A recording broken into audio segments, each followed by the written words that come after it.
Hello. तो welcome to physics with लाल। तो आज हम डिस्कस कर रहे हैं जीएसटी का सिलेबस, जो अब टेस्ट होने वाली है रिसेंटली अब 12 तारीख को। ठीक है। तो इससे रिलेटेड हमारे पास जो टॉपिक है जो है energy, kinetic energy and potential energy. तो इसके बारे में फर्दर हम यहाँ पर डिस्कस कर रहे हैं। तो ये लेक्चर नंबर 8 है।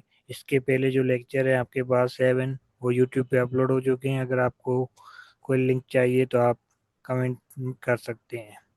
उसके बाद आज जो हम डिस्कस कर रहे हैं हमारे पास एनर्जी के बारे में। तो एनर्जी बेसिकली हमारे पास क्या है, energy is defined as ability to do work. Energy जो हमारे पास क्या है, एबिलिटी टू डू वर्क, या फिर इसको ऐसे भी कह सकते हैं capacity of doing work. Capacity of doing work, तो उसको भी हम क्या कहते हैं, एनर्जी कहते हैं, कैपेसिटी ऑफ डूइंग वर्क। तो ऐसा यूनिट ऑफ एनर्जी जो हमारे पास क्या है, ऐसा unit of energy is joule. ऐसा यूनिट जो एनर्जी का हमारे पास क्या है, जूल है। ठीक है।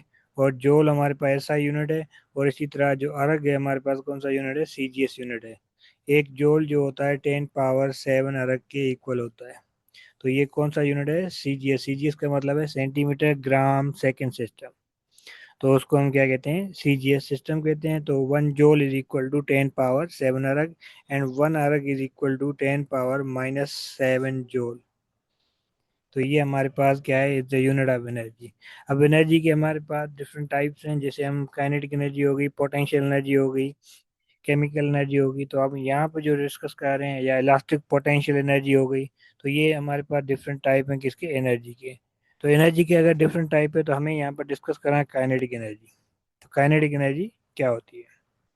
तो काइनेटिक एनर्जी जब भी होती है जब कोई बॉडी मूव कर रही होती है। काइनेटिक वर्ड का ही मतलब है मोशन। मतलब जो एनर्जी बॉडी के अंदर हो, जिस किसकी वजह से, मोशन की वजह से। या फिर ऐसे भी कह सकते हैं when a body capable of doing work because of motion. मतलब मोशन की वजह से जो है वर्क हो, एनर्जी हो, तो उसको हम क्या कहते हैं, काइनेटिक एनर्जी कहा जाता है। या ऐसे भी कह सकते हैं simple, the energy possessed by body due to motion. Motion की वजह से जो एनर्जी होती है तो उसको हम क्या कहते हैं, काइनेटिक एनर्जी कहा जाता है। तो उसके बाद हमारे पास जो नेक्स्ट है वो है काइनेटिक एनर्जी की इक्वेशन ड्राइव करनी। तो काइनेटिक एनर्जी की बेसिक इक्वेशन हमारे पास है 1/2 mv²। ये हमारे पास फार्मूला है किसका, काइनेटिक एनर्जी। ऐसी इक्वेशन को हमें ड्राइव करना है तो सिंपली है कि M with mass of body है। एम जो हमारे पास क्या है, मास ऑफ बॉडी। इनिशियली जो ऑब्जेक्ट हो क्या है, रेस्ट में, तो इसकी इनिशियल वेलोसिटी हम क्या लेते हैं, जीरो लेते हैं। जैसे हम इसके ऊपर फोर्स अप्लाई करेंगे तो बॉडी क्या करेगी, मूव करेगी। जैसे हम फोर्स अप्लाई करेंगे तो बॉडी क्या करेगी, मूव करेगी। तो बॉडी ने यहाँ से मूव करके इस पॉइंट तक पहुंची, तो इसकी मूव की है, तो इसकी फाइनल वेलोसिटी जो है वो किसके बराबर है, वी के बराबर। मतलब कुछ ना कुछ वेलोसिटी होगी। तो बॉडी जब यहाँ से यहाँ तक डिस्प्लेस हुई है तो इसने कुछ वर्क डन किया है। तो वर्क डन हमारे पास जो बराबर है वो हमारे पास किसके बराबर होता है, W = F × D। क्योंकि फोर्स इंटू डिस्प्लेसमेंट। ठीक है। तो अब यहाँ पर जो फोर्स है, क्योंकि बॉडी मूव कर रही है तो इसके पास क्या होगी, जो फोर्स है वो किसके बराबर है, ma के बराबर है। और डिस्प्लेसमेंट हमें यहाँ पर क्या करना है, फाइंड करना है, कितना डिस्प्लेसमेंट बॉडी ने कवर किया है। तो अब यहाँ पर आपके पास डिस्प्लेसमेंट फाइंड करने के लिए हमारे पास इक्वेशन लगाएंगे, 2s = VF² - VI²। अब यहाँ पर आपके पास जो डिस्टेंस है एस जो है डी है, तो डी आप कंसीडर करें तो D क्या होगा, VF² - VI² अपॉन 2 है। तो ये हमारे पास डी की वैल्यू मिल जाएगी इससे। अब डी की वैल्यू जो होगी हमारे पास क्या होगी, कि वी एफ की वैल्यू हमारे पास क्या है, वी है, तो वी का स्क्वायर, और ये वी के वी आई क्या है, 0 है, डिवाइड बाय 2 है। तो ये डी की वैल्यू जो हमारे पास आई वो क्या आई, V² अपॉन 2 है। अब ये जो वैल्यू आई, फोर्स की वैल्यू F = ma है, और डी की वैल्यू V²अपॉन 2 है। अब इन दोनों को इस इक्वेशन में पुट करें, और वर्क डन जो बराबर है किसके, काइनेटिक एनर्जी के। Work done is equal to kinetic energy. अगर वर्क डन हमारे पास काइनेटिक एनर्जी के बराबर है तो हमारे पास ये इक्वेशन क्या बन जाएगी, फोर्स। फोर्स बराबर ma, और डी जो बराबर है किसके, V² अपॉन 2 है। अब ये कैंसिल हो जाएगा तो हमारे पास जो इक्वेशन बनेगी काइनेटिक एनर्जी की, अब वो क्या बन जाएगी। तो काइनेटिक एनर्जी की इक्वेशन है हमारे पास 1/2 mv²। तो ये हमारे पास क्या आ गई, फॉर्मूला आ गया किसका, काइनेटिक एनर्जी का। तो काइनेटिक एनर्जी डिपेंड किस पे करती है, काइनेटिक एनर्जी डिपेंड करती है मास ऑफ बॉडी पे, और दूसरा डिपेंड करती है वेलोसिटी ऑफ बॉडी पे। तो काइनेटिक एनर्जी जो डिपेंड करती है, काइनेटिक एनर्जी जो है वो डिपेंड करती है mass of body, mass of body पे डिपेंड करती है और दूसरा डिपेंड करती है वेलोसिटी ऑफ बॉडी। अगर वेलोसिटी बढ़ाएंगे तो भी काइनेटिक एनर्जी बढ़ेगी, मास बढ़ाएंगे तो भी हमारे पास काइनेटिक एनर्जी बढ़ेगी। तो काइनेटिक एनर्जी दोनों चीज़ों पे डिपेंड करती है। तो उसके बाद काइनेटिक एनर्जी का रिलेशन मोमेंटम के साथ भी कभी कभी पूछ सकते हैं। तो काइनेटिक एनर्जी का रिलेशन मोमेंटम के साथ क्या है? तो काइनेटिक एनर्जी का फार्मूला तो हमने डिस्कस कर लिया। अब इसका रिलेशन हमने देखना है किसके साथ? मोमेंटम के साथ। अगर काइनेटिक एनर्जी का फार्मूला जो अभी हमने डिस्कस किया था वो था हमारे पास क्या, कि काइनेटिक एनर्जी जो है उसका फार्मूला आया था 1/2 mv²। अब इस इक्वेशन को हम क्या करेंगे, मल्टीप्लाई डिवाइड करेंगे किसके? एम के साथ। जब एम के साथ मल्टीप्लाई करेंगे तो एम एम के साथ मल्टीप्लाई हो जाएगा। तो ये हमारे पास क्या होगा, m²v² अपॉन m हो जाएगा। तो इससे पहले हमने मोमेंटम के बारे में पढ़ा है, अगर और वीडियो आपने नहीं देखी तो आप देख सकते हो, उसकी लिंक में डिस्क्रिप्शन बॉक्स में दे दूंगा।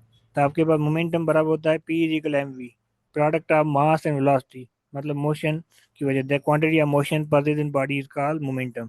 तो अगर यहाँ पर m²v² है तो हम यहाँ पर क्या करेंगे, स्क्वायरिंग ऑन बोथ साइड करेंगे। तो p² जो हमारे पास बराबर है किसके बराबर है, m²v² के।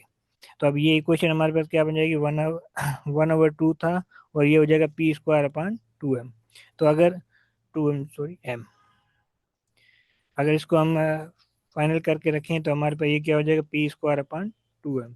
तो काइनेटिक एनर्जी का जो फार्मूला बना हमारे पास क्या बना, this is equal to kinetic energy in terms of p² upon 2m। तो ये काइनेटिक एनर्जी आ गई इन टर्म्स ऑफ मोमेंटम। तो काइनेटिक एनर्जी जो है हमारे पास क्या है इन टर्म्स ऑफ मोमेंटम। तो in kinetic energy in terms of momentum जो हमारे पास बराबर है p² अपॉन 2m। अगर हमें इसमें मोमेंटम कैलकुलेट करना है तो मोमेंटम भी आप कैलकुलेट कर सकते हो। तो मोमेंटम के लिए आपको क्या करना है, 2m यहाँ पर क्या मल्टीप्लाई डिवाइड में है तो उधर क्या होगा मल्टीप्लाई। तो p² होगा 2m/k। टेकिंग रूट लेंगे तो ये स्क्वायर कैंसिल हो जाएगा, तो p क्या होगा, अंडर 2m/k। तो ये हमारे पास फार्मूला आ गया किसका, मोमेंटम का आ गया इन टर्म्स ऑफ काइनेटिक एनर्जी। तो इस तरह से हम काइनेटिक एनर्जी और मोमेंटम को क्या कर सकते हैं, फाइंड आउट कर सकते हैं। उसके बाद हमारे पास नेक्स्ट टॉपिक है potential energy. Potential energy simply हम कहते हैं the energy possess in body due to position, मतलब पोजीशन की वजह से जो एनर्जी होती है तो उसको हम क्या कहते हैं, पोटेंशियल एनर्जी कहा जाता है। तो potential energy पजेज by object in earth gravitational field, earth gravitational field की वजह से जो एनर्जी होती है तो उसको हम क्या कहते हैं, ग्रेविटेशनल पोटेंशियल एनर्जी कहते हैं। मतलब इन पोटेंशियल एनर्जी एक ऐसा कंसेप्ट है जो एनर्जी स्टोर हो किसी बॉडी के अंदर ड्यू टू इट पोजीशन, मतलब उसकी पोजीशन की वजह से जो एनर्जी स्टोर हो रही है तो उस एनर्जी को हम क्या कहते हैं, पोटेंशियल एनर्जी कहते हैं। अब अर्थ ग्रेविटेशनल फील्ड के अंदर स्टोर हो रही है तो उसको ग्रेविटेशनल पोटेंशियल एनर्जी कहते हैं। अगर इलास्टिक बॉडी के अंदर स्टोर हो रही है तो उसको इलास्टिक पोटेंशियल एनर्जी कहा जाता है। अगर यहाँ पर हमारे पास क्या गया है, gravitational field when it lifted up to a higher position by doing work, मतलब एक ऑब्जेक्ट को जमीन से अगर हम ऊपर लेके जा रहे हैं तो इसमें जो वर्क डन कर रहे हैं तो ये वर्क डन आपके पास किस फॉर्म में स्टोर होगा, that possess energy due to position, मतलब इसकी पोजीशन चेंज हुई ना तो इसकी वजह से आपके पास कौन सी होगी, ग्रेविटेशनल पोटेंशियल, क्योंकि इस बॉडी के ऊपर ग्रेविटेशन फोर्स डाउनवर्ड लग रही है और वर्क डन हमारे पास ऊपर हो रहा है। तो यहाँ पर जो है या ऐसे भी कह सकते हैं the energy present body due to height, मतलब हाइट की वजह से जो एनर्जी है तो उसको हम क्या कहते हैं, ग्रेविटेशनल पोटेंशियल एनर्जी कहते हैं। और ग्रेविटेशन पोटेंशियल एनर्जी का फॉर्मूला क्या है, mgh, M is the mass of body, G the acceleration due to gravity जिसकी वैल्यू क्या है 9.8 मीटर पर सेकेंड स्क्वायर। ये सीजीएस में इसकी फुट पर सेकंड में 32 फुट पर सेकंड स्क्वायर होगी और ये वैल्यू जो है आपके पास 980 सेंटीमीटर पर सेकेंड स्क्वायर है। ये वैल्यू आप याद रखें, डिफरेंट सिस्टम ऑफ यूनिट में आपको पूछ सकता है। तो क्योंकि ये ग्रेविटेशनल पोटेंशियल एनर्जी एक पार्ट है एनर्जी का, तो एनर्जी का यूनिट हमारे पास क्या है, जूल है। तो इसका भी यूनिट क्या होगा, जूल होगा। तो इस इक्वेशन को ड्राइव करने के लिए हम आगे आते हैं फर्दर कि इस इक्वेशन को हम ड्राइव कैसे करेंगे। तो उसके लिए हमारे पास जो है,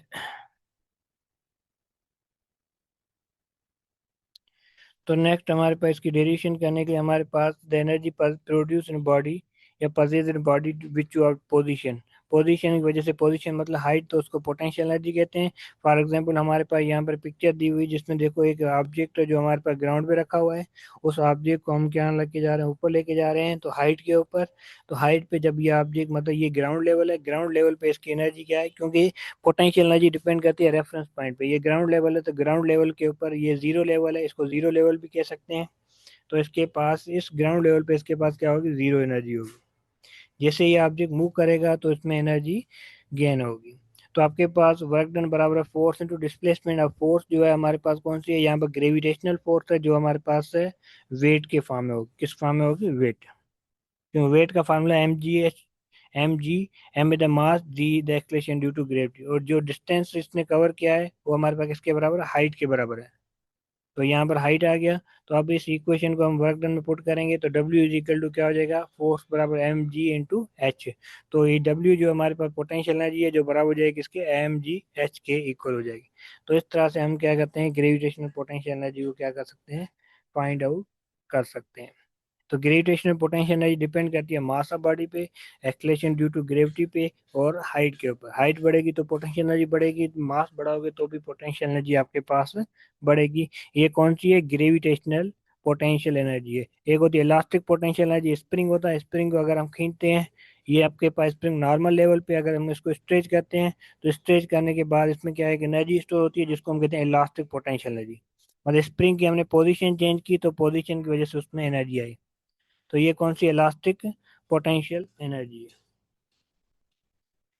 मतलब the energy store in elastic body, मतलब इलास्टिक बॉडी के अंदर जो एनर्जी स्टोर होती है तो उसको इलास्टिक पोटेंशियल एनर्जी कहा जाता है, जिसका फार्मूला है इलास्टिक पोटेंशियल एनर्जी, जिसका फार्मूला 1/2 के एक्स स्क्वायर। के is know the spring constant, के जो इसमें क्या हमारे पास स्प्रिंग कांस्टेंट है, और ये हमारे पास इलास्टिक पोटेंशियल एनर्जी का फार्मूला आ गया 1/2 के एक्स स्क्वायर। तो इस तरह से हमारे पास energy possess in body due to position, मतलब पोजीशन की वजह से जो एनर्जी हो, अगर ग्रेविटेशनल के अंदर हाइट में होगी, उसमें हमारे पास डिस्टेंस में होगी, इलास्टिक पोटेंशियल एनर्जी के अंदर, तो इसका यूनिट, ऐसा यूनिट क्या होगा, इसका जोल होगा। और जोल आपके पास न्यूटन मीटर के बराबर इन टर्म्स ऑफ वर्क, और न्यूटन मीटर आप फर्दर सोल्व करेंगे तो न्यूटन मीटर स्क्वायर पर सेकंड स्क्वायर, तो ये भी आपके पास जोल के ही इक्वल है, किलोग्राम मीटर स्क्वायर पर second square. This is known the gravitational potential energy, मतलब the energy store in body due to position. उसके बाद हमारे पास इसके न्यूमेरिकल हम सोल्व करते हैं। तो अब हमारे पास क्वेश्चन जो न्यूमेरिकल दिया गया है उसको हम डिस्कस कर रहे हैं यहाँ पर। इस न्यूमेरिकल के अंदर कहा गया है body has a kinetic energy, मतलब बॉडी है जिसकी काइनेटिक एनर्जी हमें बताई गई है। तो हमारे पास काइनेटिक एनर्जी जो बॉडी कितनी है, हमारे पास 50 जूल है। एंड उसका मास जो हमारे पास क्या है, मास ऑफ बॉडी जो है वो कितना, 4 किलोग्राम है। और हमें यहाँ पे फाइंड क्या करना है, रिक्वायर्ड हमारे पास क्या है, वेलोसिटी ऑफ बॉडी हमें फाइंड करनी है। तो वेलोसिटी को फाइंड करने के लिए हमारे पास सिंपल है, तो काइनेटिक एनर्जी जो बराबर होती है किसके, 1/2 mv स्क्वायर है। तो हमें यहाँ पर क्या करना है, फ्रॉम वेलोसिटी फाइंड करनी, तो वेलोसिटी जो बराबर होगी वो 2ke/m, ये वी स्क्वायर है, तो इसको खत्म करेंगे तो ये आएगा रूट हमारे पास। तो v इज इक्वल टू क्या होगा, 2ke/m। तो इसको अगर हम फर्दर सोल्व करें तो हमारे पास v is equal to kinetic energy कितनी है हमारे पास है 50, तो 50 डिवाइड बाई m कितना हमारे पास 4 है। तो v इज इक्वल टू क्या हो जाएगा हमारे पास, ये हो जाएगा 100/4। तो v इज इक्वल टू 100/4 करेंगे तो आएगा 25। 25 को सोल्व करेंगे तो एनर्जी आएगी, वेलोसिटी जो आएगी हमारे पास कितनी आएगी, 5 मीटर पर सेकेंड। तो 5 मीटर पर सेकेंड जो इसकी क्या होगी हमारे पास वेलोसिटी होगी। तो इस तरह से हम इक्वेशन को रीअरेंज करके वेलोसिटी को फाइंड आउट कर सकते हैं। उसके बाद हमारे पास नेक्स्ट क्वेश्चन है हमारे पास। नेक्स्ट क्वेश्चन के अंदर हमारे पास जो है, तो अब हमारे पास क्वेश्चन नंबर 2 है जिसमें हमें बताया गया है फाइंड द काइनेटिक एनर्जी। हमें काइनेटिक एनर्जी फाइंड करनी है, बॉडी का मास कितना है, 2 किलोग्राम है। तो मास ऑफ बॉडी जो हमारे पास कितना है, 2 किलोग्राम है, और हमारे पास जो वेलोसिटी ऑफ बॉडी जो है कितनी है हमारे पास, 3 मीटर पर सेकेंड। हमें फाइंड क्या करना है, काइनेटिक एनर्जी जो यहाँ पर फाइंड करनी है। तो काइनेटिक एनर्जी का सिंपल फार्मूला हम यहाँ पर यूज करना है, तो काइनेटिक एनर्जी जो बराबर है किसके, 1/2 mv स्क्वायर। तो kinetic energy is equal to क्या हो जाएगा, 1/2 m हमारे पास क्या है, मास है, और वेलोसिटी कितनी है 3, तो 3 का स्क्वायर करेंगे, 2 2 में कैंसिल, और 3 का स्क्वायर क्या हो जाएगा हमारे पास 9 जूल। तो इस तरह से हम इसकी काइनेटिक एनर्जी क्या कर सकते हैं, फाइंड आउट कर सकते हैं।